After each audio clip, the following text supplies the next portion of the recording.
Hello friends, welcome to health and beauty tips ಕಾರಣ ಚಾನಲ್ಗೆ. ಈ 6ನೇ ತಿಂಗಳು ನಿಮ್ಮ ಟಮ್ಮಿ ಚೆನ್ನಾಗಿ ರೌಂಡ್ ಆಗಿರುತ್ತೆ, ಬೇಬಿ ಕಿಕ್ ಕ್ಲಿಯರಾಗಿ ಕಾಣಿಸ್ಕೊಳ್ಳುತ್ತೆ ಮತ್ತು ನಿಮ್ಮ ಹಾರ್ಟಲ್ಲಿ ಒಂದು ಭಯ ಅಥವಾ ಒಂದು ಹ್ಯಾಪಿನೆಸ್ ಇರುತ್ತೆ. ನನ್ನ ಬೇಬಿ ಸೇಫ್ ಇದೆ, ಕಿಕ್ ನಾರ್ಮಲ್ ಆಗಿದೆ, ನಾನು ಸರಿಯಾಗಿ ತಿಂತಿದ್ದೀನಾ ಅಂತ ಹಲವಾರು ಕ್ವಶನ್ಗಳು ನಿಮ್ಮ ಮೈಂಡಲ್ಲಿ ಬರ್ಬೋದು. ಈ ವಿಡಿಯೋ ಮುಗಿಯೋ ತನಕ ನೀವು ನೋಡಿದರೆ ನಿಮಗೆ ಎಲ್ಲ ಡೌಟ್ಸು ಕ್ಲಿಯರ್ ಆಗುತ್ತೆ. ಈ 6 ಮಂತ್ ಪ್ರೆಗ್ನೆನ್ಸಿಯಲ್ಲಿ ಮದರ್ ಮತ್ತು ಮಗುವಿನ ಸಂಬಂಧ ಸ್ಟ್ರಾಂಗ್ ಆಗುವ ಹಾಗೆ ತಿಳಿಸ್ಕೊಡ್ತೀನಿ. ಮದರ್ ಮತ್ತು ಮಗುವಿನ ಸಂಬಂಧ ಸ್ಟ್ರಾಂಗ್ ಆಗುವ ಟರ್ನಿಂಗ್ ಪಾಯಿಂಟ್ ಇದಾಗಿರುತ್ತೆ. 6 ಮಂತ್ ಪ್ರೆಗ್ನೆನ್ಸಿ ಅಂದರೆ 21 ವೀಕಿಂದ 24 ವೀಕ್ಸ್ವರೆಗೂ ಇರುತ್ತೆ. ಈ ಟೈಮಲ್ಲಿ ಬೇಬಿ ಆಲ್ರೆಡಿ ಒಂದು ಸ್ಮಾಲ್ ಹ್ಯೂಮನ್ ಆಗಿ ಡೆವಲಪ್ ಆಗಿರುತ್ತೆ. ಮದರ್ ಬಾಡಿ ಕೂಡ ಕಂಪ್ಲೀಟಾಗಿ ಚೇಂಜ್ ಆಗಿರುತ್ತೆ. ಓಕೆ, ನೆಕ್ಸ್ಟು ಬೇಬಿ ಗ್ರೋತ್ ಬಗ್ಗೆ ಹೇಳ್ತೀನಿ. ಮೊದಲು ಈ ಮಂತಲ್ಲಿ ಬೇಬಿ ಏನು ಮಾಡ್ತಿರುತ್ತೆ ಅನ್ನೋದನ್ನು ಹೇಳ್ತೀನಿ. ಬೇಬಿ ಹೈಟ್ ಬಂದರೂ ಅಪ್ರಾಕ್ಸಿಮೇಟ್ಲಿ 30 ಸೆಂಟಿಮೀಟ್ರ್ ಇರ್ಬೋದು. ವೇಟ್ ಅರೌಂಡ್ 6 ಗ್ರಾಮಿಂದ 700 ಗ್ರಾಮ್ಸ್ವರೆಗೂ ಇರುತ್ತೆ. ಬೇಬಿ ಸ್ಕಿನ್ ಸ್ವಲ್ಪ ರಿಂಕಲ್ ಇರುತ್ತೆ. ಬೇಬಿ ಐಸ್ ಓಪನ್ ಮಾಡೋಕ್ಕೆ ಸ್ಟಾರ್ಟ್ ಮಾಡ್ಕೊಂಡಿರುತ್ತೆ. ಬೇಬಿ ಕಿಕ್ ಸ್ಟ್ರಾಂಗ್ ಆಗಿ ನಿಮಗೆ ಫೀಲ್ ಮಾಡ್ಕೊಳ್ಳೋದು ಈ ಟೈಮಲ್ಲಿ ಜಾಸ್ತಿ. ಇಂಪಾರ್ಟೆಂಟ್ ಪಾಯಿಂಟ್ ಅಂದರೆ ಈ ಟೈಮಲ್ಲಿ ಬೇಬಿ ಮದರ್ ವಾಯ್ಸ್ನ ರೆಕಗ್ನೈಸ್ ಮಾಡ್ತಾ ಇರುತ್ತೆ. ಸೊ ನೀವು ಅದ್ರ ಜೊತೆ ಮಾತಾಡಿ, ಸಾಫ್ಟ್ ಸಾಂಗ್ ಕೇಳಿ, ಬೇಬಿ ರೆಸ್ಪಾಂಡ್ ಮಾಡ್ತಿರುತ್ತೆ. ಅದಕ್ಕೆ ಈ ಟೈಮಲ್ಲಿ ಪಾಸಿಟಿವ್ ಮಾತು, ಕಾಮ್ ವಾಯ್ಸ್, ಹ್ಯಾಪಿ ಫೀಲಿಂಗ್ಸ್ ತುಂಬ ಇಂಪಾರ್ಟೆಂಟ್. ಮದರ್ ಬಾಡಿ ಚೇಂಜಸ್ ನೋಡೋದಾದರೆ 6 ಮಂತಲ್ಲಿ ನಾರ್ಮಲ್ ಆಗಿರುವ ಥಿಂಗ್ಸ್ ಅಂದರೆ ಈ ತಿಂಗಳು ನಿಮಗೆ ಈ ಚೇಂಜಸ್ ಬರ್ಬೋದು. ಯಾವ ಥರ ಅಂದರೆ ಟಮ್ಮಿ ಸೈಜ್ ಗ್ರೋ ಆಗ್ತಾ ಇರುತ್ತೆ, ನಿಮಗೆ ಕಾಣಿಸ್ಕೊಳ್ಬೋದು. ಲೋವರ್ ಬ್ಯಾಕ್ ಪೇನ್ ಬರ್ಬೋದು, ಲೆಗ್ ಕ್ರ್ಯಾಂಪ್ಸ್ ಬರ್ಬೋದು, ಹಾರ್ಟ್ ಬರ್ನ್ ಆಗಿರ್ಬೋದು, ಕಾನ್ಸ್ಟಿಪೇಷನ್, ಸ್ಲೀಪ್ ಡಿಸ್ಟರ್ಬೆನ್ಸ್, ಈ ಎಲ್ಲ ಸಿಮ್ಟಮ್ಸು ನಿಮಗೆ ಈ 6 ಮಂತಲ್ಲಿ ಬರ್ಬೋದು. ಇದೆಲ್ಲ ನಾರ್ಮಲ್ ಆಗಿರುತ್ತೆ. ಇದರಲ್ಲಿ ನಾವು ಇಂಪಾರ್ಟೆಂಟಾಗಿ ಅಬ್ಸರ್ವ್ ಮಾಡಬೇಕಾಗಿರೋದು, ಪೇನ್ ಬಿಟ್ಟು ಬಿಡದೆ ಬರ್ತಾ ಇದೆಯಾ ಕಂಟಿನ್ಯೂಸ್ ಆಗಿ, ಅಥವಾ ಬ್ಲೀಡಿಂಗ್ ಆರ್ ವಾಟರ್ ಥರ ಲೀಕೇಜ್ ಆದರೆ ಡಾಕ್ಟರ್ ಕನ್ಸಲ್ಟ್ ಮಾಡೋದು ಕಂಪಲ್ಸರಿ. ಈಗ ಬೇಬಿ ಕಿಕ್ಸ್ ಹೇಗಿರುತ್ತೆ ಈ ಮಂತಲ್ಲಿ ಸ್ಪೆಷಲ್ ಫೀಲಿಂಗ್ ಅಂದರೆ 6 ಮಂತ್ ಅಂದರೆ ಕಿಕ್ ಫೆಸ್ಟಿವಲ್ ಅಂತಲೇ ಹೇಳ್ಬೋದು. ಮಾರ್ನಿಂಗ್ ಸ್ವಲ್ಪ, ಆಫ್ಟರ್ನೂನ್ ಕಮ್ಮಿ, ನೈಟ್ ಫುಲ್ ಆ್ಯಕ್ಟಿವ್ ಆಗಿ ಇರುತ್ತೆ. ಬೇಬಿ ಕೌಂಟ್ ಹೇಗೆ ಮಾಡಬೇಕು? ಡೇಯಲ್ಲಿ ಅಟ್ಲೀಸ್ಟ್ 10 ಕಿಕ್ಸ್ ಫೀಲ್ ಮಾಡಬೇಕು. ನೀವು ಕಾಮಾಗಿ ಕುಳಿತಾಗ ನಿಮ್ಮ ಹ್ಯಾಂಡ್ ಟಮ್ಮಿ ಮೇಲೆ ಇಟ್ಕೊಂಡ್ರೆ ಕಿಕ್ ಕ್ಲಿಯರಾಗಿ ಫೀಲ್ ಮಾಡ್ಕೋಬೋದು. ಈಗ ಮದರಲ್ಲಿ ಮೆಂಟಲ್ ಆರ್ ಎಮೋಷ್ನಲ್ ಚೇಂಜಸ್ ಯಾವ ಥರ ಆಗುತ್ತೆ ಅಂತ ಹೇಳ್ತೀನಿ. ಈ ಟೈಮಲ್ಲಿ ನೋಡ್ತಿರ್ತಾ ಹಾಗೆ ನಿಮಗೆ ಮೂಡ್ ಸ್ವಿಂಗ್ಸು, ವಿತೌಟ್ ರೀಸನ್ ಅಳು ಬರೋದು, fear about delivery, baby future thoughts ಆಗಿರ್ಬೋದು, ಈ ಎಲ್ಲವೂ ಹಾರ್ಮೋನಲ್ ಚೇಂಜಸ್ನಿಂದ ಆಗ್ತಿರುತ್ತೆ. ಒಂದು ಥಿಂಗ್ ರಿಮೆಂಬರ್ ಮಾಡ್ಕೊಳ್ಳಿ, ನೀವು ವೀಕ್ ಅಲ್ಲ, ನೀವು ಕಾನ್ಫಿಡೆನ್ಸಿಂದ ಇರಬೇಕು. ನೀವು ಆಲ್ರೆಡಿ ಬೆಸ್ಟ್ ಮದರ್ ಆಗ್ತಿದ್ದೀರಾ ಅಂತ ನಿಮಗೆ ಅನ್ನಿಸ್ಬೇಕು. ಆ್ಯಂಡ್ ಈ ಮಂತಲ್ಲಿ ನಿಮ್ಮ ಫುಡ್ ಆ್ಯಂಡ್ ನ್ಯೂಟ್ರಿಷನ್ ಯಾವ ಥರ ಇರಬೇಕು ಅನ್ನೋದನ್ನು ಹೇಳ್ತೀನಿ. ಈ ಮಂತಲ್ಲಿ ಏನು ತಿನ್ನಬೇಕು ಅಂತ ತುಂಬ ಕನ್ಫ್ಯೂಸ್ ಆಗಿ ಇರ್ತೀರಾ. ಹಾಗಾದರೆ ಈ ವಿಡಿಯೋದಲ್ಲಿ ನಾನು ನಿಮಗೆ ಕ್ಲಿಯರಾಗಿ ಹೇಳ್ಕೊಡ್ತೀನಿ. ಈ ಮಂತಲ್ಲಿ baby brain, bones, muscles fast development ಆಗ್ತಿರೋ ಹಾಗೆ, ಸೊ ಫುಡ್ ತುಂಬ ಇಂಪಾರ್ಟೆಂಟ್ ಅಲ್ವಾ. ಅದಕ್ಕೆ ನಾನು ಹೇಳುವ ಈ ಫುಡ್ನ ನೀವು ಇನ್ಕ್ಲೂಡ್ ಮಾಡಿದರೆ ನಿಮ್ಮ ಬೇಬಿ ಹೆಲ್ದಿ ವೆಯ್ಟ್ ಗೇನ್ ಆಗುತ್ತೆ ಆ್ಯಂಡ್ ನಿಮ್ಮದು ಕೂಡ ಹೆಲ್ದಿ ವೆಯ್ಟ್ ಗೇನ್ ಆಗುತ್ತೆ. ರೈಸ್ ಪ್ಲಸ್ ದಾಲ್ ತೊಗೋಬೇಕು. ಆಮೇಲೆ ರಾಗಿ ಪ್ಲಸ್ ಜೋವಾರ, green vegetables, fruits, milk or curd, dry fruits ಲಿಮಿಟೆಡಾಗಿ ತೊಗೋಬೇಕು. ಅವಾಯ್ಡ್ ಮಾಡಲೇಬೇಕಾಗಿರುವಂಥ foods junk food, too much sugar, cold drinks, outside fried items, ಇವನ್ನೆಲ್ಲ ಅವಾಯ್ಡ್ ಮಾಡಬೇಕು. ಡೇಯಲ್ಲಿ ಸ್ಮಾಲ್ ಆಪ್ಷನ್ ಆಗಿ ತಿನ್ಬೋದು. 5 to 6 ಟೈಮ್ಸ್ ತಿನ್ನಬೇಕು. ನೆಕ್ಸ್ಟ್ ಇಂಪಾರ್ಟೆಂಟು ಪಾಯಿಂಟ್ ಅಂದರೆ ವಾಟರ್. ನೀವು ಅನ್ಬೋದು ವಾಟರ್ನಿಂದ ಏನು ಆಗುತ್ತೆ ಅಂತ. ಸೊ ಸಿಂಪಲ್ ಬಟ್ ಪವರ್ಫುಲ್ಲಾಗಿ ಇರುತ್ತೆ. ಡೇಯಲ್ಲಿ 8ರಿಂದ 10 ಗ್ಲಾಸಸ್ ವಾಟರ್ ಕುಡಿಯೋದ್ರಿಂದ ನೀವು ಹೈಡ್ರೇಟ್ ಆಗಿ ಇರ್ಬೋದು. ಡಿಹೈಡ್ರೇಟ್ನ ಅವಾಯ್ಡ್ ಮಾಡಬೇಕು. ಕೊಕೊನಟ್ ವಾಟರ್ ವೀಕಲ್ಲಿ 2-3 ಟೈಮ್ಸು ಕುಡಿಬೇಕು. ಒಂದು ಕೊಕೊನಟ್ ವಾಟರ್ನಿಂದ ಒಂದು ರಾಂಗ್ ಕನ್ಸಪ್ಷನ್ ಇದೆ, ಸೊ ಅದೆಲ್ಲ ಮಿತ್ ಅಂತ ಹೇಳ್ಬೋದು. ಕೊಕೊನಟ್ ವಾಟ್ರು ಪ್ರೆಗ್ನೆನ್ಸಿಲಿ ತುಂಬ ಇಂಪಾರ್ಟೆಂಟ್. ಸೊ ವೀಕಲ್ಲಿ 2 to 3 ಟೈಮ್ಸು ಕುಡಿಬೋದು. ವಾಟರ್ ಕಮ್ಮಿ ಆಗಿದ್ದರೆ ಮೀನ್ಸ್ ನಿಮ್ಮ ಹೊಟ್ಟೆಯಲ್ಲಿ ಮಗುವಿನ ಸುತ್ತ ಇರುವಂಥ ನ್ಯೂಕಲ್ ಟ್ರಾನ್ಸ್ಫರೆನ್ಸಿ ಕಡಿಮೆ ಇದ್ದರೆ ಕ್ರ್ಯಾಂಪ್ಸ್ ಬರ್ಬೋದು, ಯೂರಿನ್ ಇನ್ಫೆಕ್ಷನ್ ಆಗುತ್ತೆ, ಕಾನ್ಸ್ಟಿಪೇಷನ್ ಬರುತ್ತೆ. ಸೊ ಇದನ್ನೆಲ್ಲ ನೀವು ಅವಾಯ್ಡ್ ಮಾಡಬೇಕು ಅಂದರೆ 10 to 10 ಗ್ಲಾಸಸ್ ವಾಟರ್ ಕಂಪಲ್ಸರಿ ನೀವು ಕುಡಿಬೇಕು. ಇನ್ನು ಸ್ಲೀಪ್ ಯಾವ ಥರ ಮಲಗಬೇಕು, ಬೆಸ್ಟ್ ಸ್ಲೀಪ್ ಪೊಸಿಷನ್ ಅಂದರೆ ಲೆಫ್ಟ್ ಸೈಡ್. ಯಾಕಂದರೆ ಬೇಬಿ ಬ್ಲಡ್ ಫ್ಲೋ ಇಂಪ್ರೂವ್ ಆಗುತ್ತೆ, ಬ್ಯಾಕ್ ಪೇನ್ ಕಮ್ಮಿ ಆಗುತ್ತೆ, ಸ್ವೆಲ್ಲಿಂಗ್ ರೆಡ್ಯೂಸ್ ಆಗುತ್ತೆ. ಪಿಲ್ಲೋ ಸಪೋರ್ಟ್ ಯೂಸ್ ಮಾಡ್ಬೋದು, ಕಾಲು ಕೆಳಗಡೆ ಪಿಲ್ಲೋ ಇಟ್ಕೊಂಡ್ರೆ ರಿಲೀಫ್ ಸಿಗುತ್ತೆ. ಇನ್ನು ಡಾಕ್ಟರ್ ಕನ್ಸಲ್ಟೇಷನ್ ಯಾವ ಥರ ಇರುತ್ತೆ? ಈ ಮಂತಲ್ಲಿ ಮಿಸ್ ಮಾಡಲೇಬಾರ್ದಂಥ ಕನ್ಸಲ್ಟ್ಗಳಂದರೆ ರೆಗ್ಯುಲರ್ ಚೆಕಪ್ಸ್ ಆಗಿರ್ಬೋದು, ಸ್ಕ್ಯಾನ್ ಆಗಿರ್ಬೋದು, ಒಂದು ವೇಳೆ ಡಾಕ್ಟರ್ ನಿಮಗೆ ಸಜೆಸ್ಟ್ ಮಾಡಿದರೆ ಮಾತ್ರ. ಆಮೇಲೆ HB ಚೆಕ್ ಮಾಡಿಸ್ಕೋಬೇಕು, ಶುಗರ್ ಟೆಸ್ಟ್ ಅವ್ರು ಹೇಳಿದರೆ ನೀವು ಶುಗರ್ ಟೆಸ್ಟ್ನು ಮಾಡಿಸ್ಕೊಳ್ಳಿ. ಈ ಟೆಸ್ಟ್ ಎಲ್ಲ ನೀವು ಭಯ ಪಡೋಕ್ಕೆ ಅಂತ ಅಲ್ಲ, ಇದು ಸೇಫ್ಟಿಗೋಸ್ಕರ. ಇನ್ನು ವಾರ್ನಿಂಗ್ ಸೈನ್ಸ್ ಅಂದರೆ ಯಾವ ಟೈಮಲ್ಲಿ ಡಾಕ್ಟರ್ ಕಡೆ ಹೋಗಬೇಕು ಅನ್ನೋದನ್ನು. ಇಮಿಡಿಯೇಟಾಗಿ ಡಾಕ್ಟರ್ನ ನೋಡೋದಾದರೆ ಸಿವಿಯರ್ ಸ್ಟಮಕ್ ಪೇಯ್ನ್ ಇದ್ದರೆ, ಕಂಟಿನ್ಯೂವಸ್ ಆಗಿ ಹೆಡ್ಏಕ್ ಇದ್ದರೆ, bleeding, water leakage, baby movement ಸಡನ್ನಾಗಿ ಕಮ್ಮಿ ಆಗ್ತಿದ್ರೆ, ಈ ಸಿಂಪ್ಟಮ್ಸ್ ಇಗ್ನೋರ್ ಮಾಡಬೇಡಿ, ಬೇಗನೆ ಡಾಕ್ಟರ್ನ ಕನ್ಸಲ್ಟ್ ಮಾಡಿ. ಬೇಬಿ ಬಾಂಡಿಂಗ್ ಈ ಮಂತಲ್ಲಿ ಮದರ್ ಆಗಿ ನೀವು ಯಾವ ಥರ ಕನೆಕ್ಟ್ ಇಟ್ಕೋಬೇಕು ಅಂದರೆ ಬೇಬಿ ಜೊತೆ ಮಾತಾಡ್ತಾ ಇರಬೇಕು, ಹ್ಯಾಪಿ ಸಾಂಗ್ಸ್ ಕೇಳಬೇಕು, ಪಾಸಿಟಿವ್ ಥಾಟ್ಸ್ನ ಇಟ್ಕೋಬೇಕು, ಬೇಬಿ ನೇಮ್ ಇಮ್ಯಾಜಿನ್ ಮಾಡಿ. ಈ ಎಲ್ಲ ಬೇಬಿ ಡೆವಲಪ್ಮೆಂಟ್ ಮತ್ತು ಮದರ್ ಹ್ಯಾಪಿನೆಸ್ಗೆ ಹೆಲ್ಪ್ ಆಗುತ್ತೆ.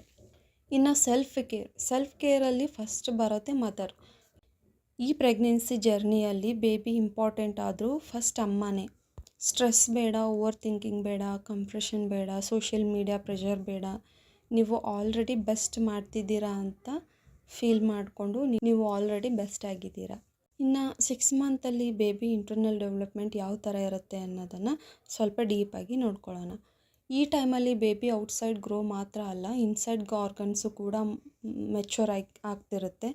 ಬೇಬಿ ಲಂಗ್ಸ್ ಡೆವಲಪ್ಮೆಂಟ್ ಆಗಿರ್ಬೋದು, ಸ್ಮಾಲ್ ಬ್ರೀತಿಂಗ್ ಆಗಿರ್ಬೋದು, ಮೂಮೆಂಟ್ಸ್ ಪ್ರಾಕ್ಟೀಸ್ ಆಗಿರ್ಬೋದು, ಮಾತಾಡ್ತಾ ಇರೋದಾಗಿರ್ಬೋದು, ಬ್ರೈನ್ ನ್ಯೂರನ್ಸ್ ಫಾಸ್ಟಾಗಿ ಕನೆಕ್ಟ್ ಆಗ್ತಿರೋದು, ಬೇಬಿ ಹಾರ್ಟ್ ಬೀಟ್ ಸ್ಟ್ರಾಂಗ್ ಆಗ್ತಿರೋದು, ಇವೆಲ್ಲವೂ ಈ ಟೈಮಲ್ಲಿ ಇನ್ನರ್ ಆರ್ಗನ್ಸು ಕೂಡ ಮೆಚ್ಯೂರ್ ಆಗ್ತಿರುತ್ತೆ. ಒಂದು ಇಂಪಾರ್ಟೆಂಟ್ ಕ್ಯೂರಿಯಾಸಿಟಿ ಪಾಯಿಂಟ್ ಅಂದರೆ ಈ ಟೈಮಲ್ಲಿ baby light and dark difference identify ಮಾಡೋಕ್ಕೆ ಸ್ಟಾರ್ಟ್ ಮಾಡ್ಕೊಂಡಿರುತ್ತೆ. ಆಶ್ಚರ್ಯ ಆಗುತ್ತೆ ಅಲ್ವಾ? ಎಸ್, ನೀವು ನೈಟ್ ಟೈಮಲ್ಲಿ ಲೈಟ್ ಆಫ್ ಮಾಡಿದಾಗ ಬೇಬಿ ಕಾಮ್ ಆಗಿರುತ್ತೆ. ಬ್ರೈಟ್ ಲೈಟ್ ಹಾಕಿದಾಗ ಕಿಕ್ ಇನ್ಕ್ರೀಸ್ ಆಗ್ಬೋದು. ಬೇಕಿದ್ರೆ ನೀವು ಟೆಸ್ಟ್ ಮಾಡ್ಕೋಬೋದು. ಬೇಬಿ ಹಿಯರಿಂಗ್ ಪವರ್ ಯಾವ ಥರ ಇರುತ್ತೆ ಈ ಮಂತಲ್ಲಿ? ಸ್ಪೆಷಲಾಗಿ 6 ಮಂತಲ್ಲಿ ಬೇಬಿ ಮದರ್ ಹಾರ್ಟ್ ಬೀಟ್ ಕೇಳಿಸ್ಕೊಳ್ತಾ ಇರುತ್ತೆ, ಅಮ್ಮನ ವಾಯ್ಸ್ ರಿಕಗ್ನೈಸ್ ಮಾಡ್ತಾ ಇರುತ್ತೆ, ಔಟ್ಸೈಡ್ ಲೌಡ್ ಸೌಂಡ್ಸ್ ಕೂಡ ಕೇಳಿಸ್ಕೊಳ್ತಿರುತ್ತೆ. ಸೊ ಅದಕ್ಕೆ ಲೌಡ್ ನಾಯ್ಸ್ ಅವಾಯ್ಡ್ ಮಾಡಿ, TV ಫುಲ್ ವಾಲ್ಯೂಮ್ನ ಇಟ್ಕೋಬೇಡಿ. ಪೀಸ್ಫುಲ್ ಎನ್ವಿರಾನ್ಮೆಂಟು ಬೆಸ್ಟ್ ಅಂತ ಹೇಳ್ಬೋದು. ಈ ಟೈಮಲ್ಲಿ ನೀವು ಡೈಲಿ ಒಂದು ಟೈಮ್ ಬೇಬಿ ಜೊತೆ ಜೆಂಟಲ್ ವಾಯ್ಸಲ್ಲಿ ಮಾತಾಡಿ, ಅದು ಲೈಫ್ ಲಾಂಗ್ ಬಾಂಡಿಂಗ್ಗೆ ಬೇಸ್ ಆಗ್ತಾಗಿರುತ್ತೆ. ಇನ್ನು ಮದರ್ ಬಾಡಿಯಲ್ಲಿ ಬ್ರೆಸ್ಟ್ ಚೇಂಜಸ್ ಕೂಡ ಆಗಿರುತ್ತೆ. ಈ ಮಂತಲ್ಲಿ ನಿಮಗೆ ಬ್ರೆಸ್ಟ್ ಸೈಜ್ ಇನ್ಕ್ರೀಸ್ ಆಗಿರ್ಬೋದು, ನಿಪ್ಪಲ್ ಸೆನ್ಸಿಟಿವ್ ಆಗಿರ್ಬೋದು, ಆಮೇಲೆ ಎಲ್ಲೋ ಲಿಕ್ವಿಡ್ ಮೀನ್ಸ್ ಸ್ಮಾಲ್ ಡ್ರಾಪ್ಸ್ ಬರ್ಬೋದು. ಅದಕ್ಕೆ ಕೊಲೆಸ್ಟ್ರಾಮ್ ಅಂತ ಹೇಳ್ತಾರೆ. ಈ ಎಲ್ಲ ನಾರ್ಮಲ್ ಪ್ರಿಪರೇಷನ್, ಭಯ ಪಡಬೇಡಿ, ಈ ಬಾಡಿ ಆಲ್ರೆಡಿ ಫೀಡಿಂಗೋಸ್ಕರ ಪ್ರಿಪೇರ್ ಆಗ್ತಿರುತ್ತೆ. ಇನ್ನು ಸ್ಕಿನ್ ಆ್ಯಂಡ್ ಬಾಡಿ ಚೇಂಜಸ್ ನಾರ್ಮಲ್ಲ ಅಥವಾ ಕೇರ್ ತಗೋಬೇಕಾ ಹೇಳ್ತೇನೆ. ಈ ಮಂತಲ್ಲಿ ನೋಡ್ಬಹುದಾದರೆ belly stretch marks, skin dryness, face glow, pregnancy glow ಅಂತ ಹೇಳ್ತಾರೆ. ಸಮ್ ವುಮನ್ಗೆ ಪಿಂಪಲ್ಸ್ ಬರ್ಬೋದು. ಇದಕ್ಕೆಲ್ಲ ನೀವು ಯಾವ ಥರ ಮನೆಯಲ್ಲೇ ಟ್ರೀಟ್ ಮಾಡ್ಕೋಬೋದು ಅಂದರೆ ಆಯಿಲ್ ಮಸಾಜ್ ಟಮ್ಮಿ ಮೇಲೆ ಡೈಲಿ ಮಾಡ್ಕೋಬೇಕು.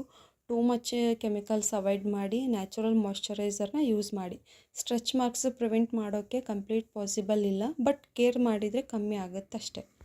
ಇನ್ನು ಮದರಲ್ಲಿ ಲೆಗ್ ಸ್ವೆಲ್ಲಿಂಗ್ ಆ್ಯಂಡ್ ಕ್ರಾಂಪ್ಸ್ ಯಾವಾಗ ಬರುತ್ತೆ, ನಾವು ಯಾವಾಗ ವರಿ ಮಾಡ್ಕೋಬೇಕು? Light swelling is normal, evening time common. So what help? Left side ಮಲ್ಕೊಳ್ಳೋದ್ರಿಂದ ಕಡಿಮೆ ಆಗುತ್ತೆ. ಕಾಲು ಸ್ವಲ್ಪ ಎತ್ಕೊಂಡು ಕೂತ್ರೆ ಕಡಿಮೆ ಆಗುತ್ತೆ. ವಾಟರ್ ಜಾಸ್ತಿ ಕುಡಿಬೇಕು. ಬಟ್ ಸಡನ್ ಸ್ವೆಲ್ಲಿಂಗ್ ಆಗಿರ್ಬೋದು, ಸಿವಿಯರ್ ಪೇಯ್ನ್ ಇರ್ಬೋದು, ಫೇಸ್ ಸ್ವೆಲ್ಲಿಂಗ್ ಇದ್ದರೆ ಡಾಕ್ಟರ್ನ ಕನ್ಸಲ್ಟ್ ಮಾಡಿ. ನಾನು ಮತ್ತೊಮ್ಮೆ ರಿಪೀಟ್ ಮಾಡ್ತಾ ಇದ್ದೀನಿ, ನಿಮಗೆ ಸಡನ್ನಾಗಿ ಸ್ವೆಲ್ಲಿಂಗ್ ಬಂದರೆ, ಸಿವಿಯರ್ ಪೇಯ್ನ್ ಇದ್ದರೆ, ಫೇಸಲ್ಲಿ ಸ್ವೆಲ್ಲಿಂಗ್ ಇದ್ದರೆ ಡಾಕ್ಟರ್ನ ಕನ್ಸಲ್ಟ್ ಮಾಡಿ. ಇನ್ನು ಊಟದ ವಿಷಯದಲ್ಲಿ ಬಂದರೆ ಮದರಲ್ಲಿ ಚೇಂಜಸ್ ಆಗ್ತಿರುತ್ತೆ. ಯಾವ ಥರ ಹ್ಯಾಂಡಲ್ ಮಾಡಬೇಕು ಅಂದರೆ 6 ಮಂತಲ್ಲಿ ಸಮ್ ಡೇಸ್ ಜಾಸ್ತಿ ಹಸಿವಾಗುತ್ತೆ, ಸಮ್ ಡೇಸ್ ಸ್ವಲ್ಪ ತಿನ್ನಬೇಕಂತ ಅನಿಸುತ್ತೆ. ಇದಕ್ಕೆ ಗಿಲ್ಟ್ ಫೀಲ್ ಮಾಡ್ಕೊಳ್ಳೋದೇನು ಬೇಡ. ನೀವು ಯಾವ ಥರ ರೂಲ್ನ ಸಿಂಪಲ್ಲಾಗಿ ಫಾಲೋ ಮಾಡಿ, ಯಾವ ಥರ ಬಾಡಿಗೆ ನೀವು ಕೇಳಿ ಯಾವ ಥರ ಫುಡ್ಡು ಬೇಕು ಅಂತ.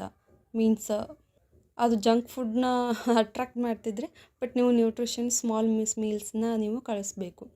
ಫೋರ್ಸ್ಡಾಗಿ ತಿನ್ನಬೇಡಿ, ಬಟ್ ಬೇಬಿ ನ್ಯೂಟ್ರಿಷನ್ ಮಿಸ್ ಆಗಬಾರ್ದು ಅಲ್ವಾ, ಸೊ ಅದಕ್ಕೆ. ಇನ್ನು ಸಾಲ್ಟ್ ಆ್ಯಂಡ್ ಸ್ವೀಟು, ನಾನು ಇದ್ರ ಬಗ್ಗೆ ಯಾಕೆ ಹೇಳ್ತಿದ್ದೀನಿ ಅಂದರೆ, ಪ್ರೆಗ್ನೆನ್ಸಿಯಲ್ಲಿ ತುಂಬ ಜನಕ್ಕೆ ಕ್ರೇವಿಂಗ್ಸ್ ಅನ್ನೋದು ಇರುತ್ತೆ. ಸೊ ಅದು ಸಾಲ್ಟ್ ಆ್ಯಂಡ್ ಸ್ವೀಟಲ್ಲಿ ಇದ್ದರೆ ಲಿಮಿಟಲ್ಲಿ ತಿಂದರೆ ಒಳ್ಳೆಯದು. ಸಾಲ್ಟ್ ಜಾಸ್ತಿ ಆಗಿದ್ದರೆ ಸ್ವೆಲ್ಲಿಂಗ್ ಇನ್ಕ್ರೀಸ್ ಆಗುತ್ತೆ, ಬಿ ಪಿ ಪ್ರಾಬ್ಲಮ್ ಬರ್ಬೋದು. ಆ್ಯಂಡ್ ಶುಗರ್ ಜಾಸ್ತಿ ಆಗಿದ್ದರೆ ಗೆಸ್ಟೇಷನಲ್ ಡಯಾಬಿಟಿಸ್ ರಿಸ್ಕ್ ಅಂತ ಅನ್ಬೋದು. ಸೊ ಬ್ಯಾಲೆನ್ಸ್ಡ್ ಯೂಸ್ ಮಾಡಿ ಹೋಮ್ ಫುಡ್ನ ಬೆಸ್ಟ್ ಅಂತ ಹೇಳ್ತೀನಿ. ಇನ್ನು ಲೈಟ್ ಆ್ಯಕ್ಟಿವಿಟಿ ಆ್ಯಂಡ್ ವಾಕಿಂಗ್ ಇಂಪಾರ್ಟೆನ್ಸ್ನ ಕೊಡಿ. ಡಾಕ್ಟ್ರು ಅಲೌ ಮಾಡಿದರೆ ಡೈಲಿ 15 to 20 ಮಿನಿಟ್ಸ್ ವಾಕಿಂಗ್ ಮಾಡಿ, ಲೈಟ್ ಸ್ಟ್ರೆಚಿಂಗ್ ಮಾಡಿ, ಬ್ರೀತಿಂಗ್ ಎಕ್ಸಸೈಸ್ ಮಾಡಿ. ಇದರಿಂದ ಬೆನಿಫಿಟ್ಸ್ ಏನಾಗುತ್ತೆ ಅಂದರೆ ಡೈಜೆಷನ್ ಇಂಪ್ರೂವ್ ಆಗುತ್ತೆ, ಸ್ಟ್ರೆಸ್ ರೆಡ್ಯೂಸ್ ಆಗುತ್ತೆ, ಸ್ಲೀಪ್ ಇಂಪ್ರೂವ್ ಆಗುತ್ತೆ. But heavy work, jumping, long standing avoid ಮಾಡಬೇಕು ಅಷ್ಟೇ. ಇನ್ನು ಮದರ್ ಯಾವ ಥರ ಪಾಸಿಟಿವ್ನ ಪ್ರಾಕ್ಟೀಸ್ ಮಾಡಬೇಕು ಅನ್ನೋದನ್ನು ಹೇಳ್ತೀನಿ. ಈ ಟೈಮಲ್ಲಿ ಶ್ಲೋಕ, ಮಂತ್ರ, ಕಾಮ್ ಮ್ಯೂಸಿಕ್ಕು, ಪಾಸಿಟಿವ್ ಎನ್ವಿರಾನ್ಮೆಂಟು ಇದ್ದಲ್ಲಿ ಸಾಂಗ್ನ ಕೇಳ್ಬೋದು. ಎಕ್ಸಾಂಪಲ್, ನನ್ನ ಬಾಡಿ ಸ್ಟ್ರಾಂಗ್ ಇದೆ, ನನ್ನ ಬೇಬಿ ಸೇಫ್ ಇದೆ, ನಾನು ಮನಸ್ಸು ಕಾಮ್ ಇದೆ. ಈ ವರ್ಡ್ಸ್ ರಿಪೀಟೆಡ್ ಮಾಡಿದರೆ mother mind and baby mind com ಆಗಿ ಇರುತ್ತೆ. Fear of delivery common feeling ಯಾವ ಥರ ಇರುತ್ತೆ? 6 ಮಂತ್ ಬರ್ತಿದ್ದ ಹಾಗೇ ಡೆಲಿವರಿ ಥಾಟ್ಸ್ ಸ್ಟಾರ್ಟ್ ಆಗುತ್ತೆ. ಫಿಯರ್ ನಾರ್ಮಲ್, ಬಟ್ ರಿಮೆಂಬರ್ ಆಗಿ ಈ ಮೂಮೆಂಟಲ್ಲಿ ಫೋಕಸ್ ಮಾಡಬೇಕಾಗಿರೋದು ಟುಡೇ ಹೆಲ್ದಿ ಪ್ರೆಗ್ನೆನ್ಸಿ ಅಷ್ಟೇ. ಟುಮಾರೋ ವರೀಸ್ ಟುಮಾರೋ, ಇವತ್ತು ಪೀಸ್ಫುಲ್ಲಾಗಿ ಇರಿ ಅಷ್ಟೇ. ಇನ್ನು ಈ 6 ಮಂತಲ್ಲಿ ಹಸ್ಬೆಂಡ್ ಆ್ಯಂಡ್ ಫ್ಯಾಮಿಲಿ ರೋಲ್ ಯಾವ ಥರ ಇರಬೇಕು ಅಂದರೆ, ಎಮೋಷ್ನಲ್ ಸಪೋರ್ಟ್ ಇಂಪಾರ್ಟೆಂಟ್ ಆಗಿರುತ್ತೆ, ಮದರ್ ಮಾತು ಕೇಳೋದು ಇಂಪಾರ್ಟೆಂಟ್ ಆಗಿರುತ್ತೆ, ಕಂಪ್ರೆಷನ್ ಅವಾಯ್ಡ್ ಮಾಡಬೇಕು, ವರ್ಡ್ಸ್ ಹೀಲ್ ಆಗ್ತಾ ಇರುತ್ತೆ, ಸೈಲೆನ್ಸ್ ಡ್ಯಾಮೇಜ್ ಮಾಡ್ತಾ ಇರುತ್ತೆ, ಫ್ಯಾಮಿಲಿ ಅಂಡರ್ಸ್ಟ್ಯಾಂಡಿಂಗ್ ತುಂಬ ಇಂಪಾರ್ಟೆಂಟ್. ಇನ್ನು ಮದರ್ ಸೆಲ್ಫ್ ಟಾಕ್ ಯಾವ ಥರ ಇರಬೇಕು? ಈ ಮಂತಲ್ಲಿ ಚೇಂಜ್ ಮಾಡ್ಕೋಬೇಕಾಗಿರೋದು ಯಾವ ಥರ? ಓಲ್ಡ್ ಥಾಟ್, ನಾನು ಸರಿ ಇಲ್ಲ. ನ್ಯೂ ಥಾಟ್ ಯಾವ ಥರ? ನಾನು ಟ್ರೈಂಗ್ ಮಾಡ್ತಿದ್ದೀನಿ, ಅದು ಇನಫ್. ನೀನು ಪರ್ಫೆಕ್ಟ್ ಅಲ್ಲ, ಬಟ್ ನೀನು ರಿಯಲ್ ಆಗಿ ಅದು ಆಲ್ರೆಡಿ ಬೆಸ್ಟ್ ಆಗಿದ್ದೀರಾ ನೀವು.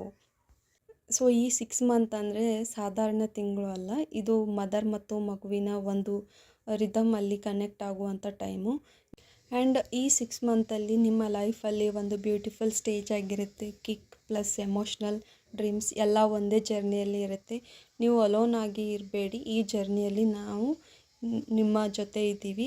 ನಿಮ್ಮ ಬೇಬಿ ಆಲ್ರೆಡಿ ನಿಮ್ಮ ಲವ್ ಫೀಲ್ ಮಾಡ್ತಾ ಇರುತ್ತೆ. ಆ್ಯಂಡ್ ಈ ವಿಡಿಯೋ ನಿಮಗೆ ಇಷ್ಟ ಆದರೆ ಲೈಕ್ ಮಾಡಿ, ಶೇರ್ ಮಾಡಿ, ಸಬ್ಸ್ಕ್ರೈಬ್ ಮಾಡೋದನ್ನು ಮರಿಬೇಡಿ. ನೆಕ್ಸ್ಟ್ 7 ಮಂತ್ ಪ್ರೆಗ್ನೆನ್ಸಿ ಜೊತೆ ಬರ್ತೀನಿ. ಅಲ್ಲಿವರೆಗೂ ಈ ಚಾನಲ್ನ ನೋಡ್ತಾ ಇರಿ. ನಿಮಗೆ ಏನಾದರೂ ಡೌಟ್ಸ್ ಇದ್ದರೆ ಕಮೆಂಟ್ನಲ್ಲಿ ಕಮೆಂಟ್ ಹಾಕಿ, ನಾನು ನಿಮಗೆ ಆನ್ಸರ್ ಮಾಡ್ತೀನಿ. Thank you.